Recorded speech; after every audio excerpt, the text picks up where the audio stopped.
Bienvenue dans le Pharmapreneur, votre podcast dédié à explorer en profondeur les dynamiques et les défis du monde de la pharmacie d'officine.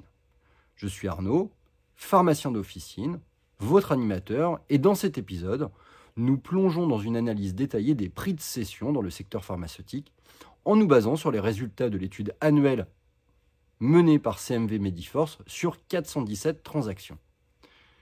En dépit des pressions exercées sur les marges, l'année 2023 a vu les prix de vente des pharmacies d'officine augmenter en moyenne de 2,5% par rapport à l'année précédente, atteignant ainsi un montant moyen d'1 816 700 €. Cette progression est d'autant plus remarquable étant donné les nombreux facteurs qui auraient pu jouer en défaveur des valorisations, tels que la hausse des taux d'intérêt, l'impact des médicaments coûteux sur les chiffres d'affaires et l'augmentation des charges externes et des salaires pour compenser l'inflation.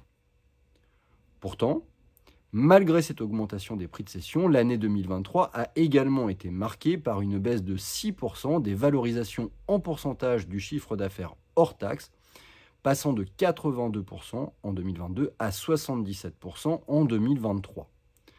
Cette diminution n'a pas été observée dans la plupart des régions, à l'exception notable de l'Île-de-France, où les valorisations ont légèrement augmenté. Une analyse régionale plus approfondie révèle que les régions de l'ouest de la France ont conservé des niveaux de valorisation plus élevés, avec notamment la Nouvelle-Aquitaine, la Normandie, la Bretagne, affichant des taux supérieurs à 80%. Cependant, les valorisations en multiples de l'excédent brut d'exploitation ont également connu une baisse de 4,5%, passant de 6,18 à 5,9 fois le BE. Ces moyennes masquent toutefois des disparités importantes, comme l'explique la directrice de CMV Mediforce, Ludivine Almeida.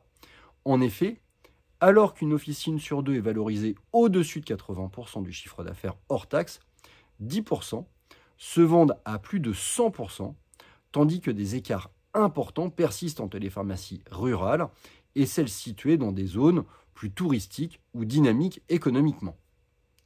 Néanmoins, Madame Almeida reste optimiste quant à la santé globale du marché des cessions de pharmacie.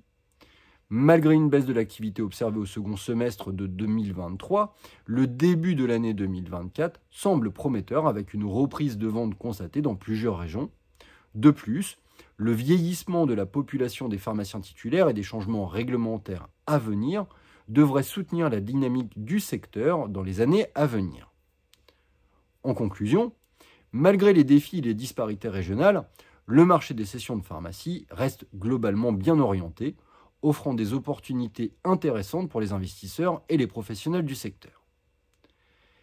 Restez à l'écoute pour plus d'analyses approfondies et d'informations sur votre podcast Le Pharmapreneur. N'hésitez pas à vous abonner à cette chaîne pour avoir accès à plus de contenu, plus d'informations. N'hésitez pas non plus à me laisser des questions en commentaire sur cette vidéo ou sur toutes les autres vidéos que vous écouterez. À très bientôt.